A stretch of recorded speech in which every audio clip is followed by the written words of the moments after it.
To the great people of the Philippines, corrupt politicians are robbing your country. They steal your money, sell your future, and break your trust. But you have the power to stop it. Stand up, be strong, demand justice, take your country back. The world is watching. Be brave. Fight for the Philippines. God bless you all.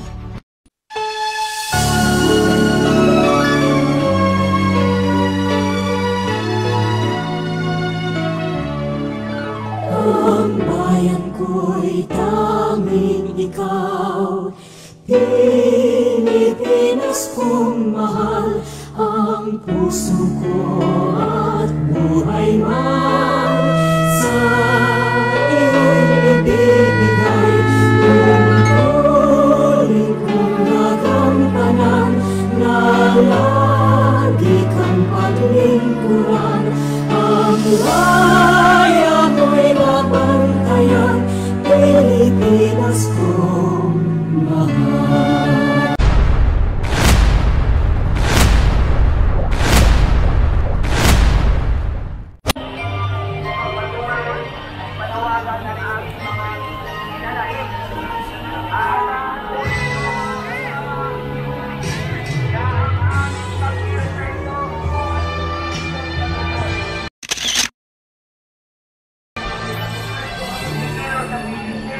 Ang gagawin namin na napapalitan ang sistema na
respect the good governor's words.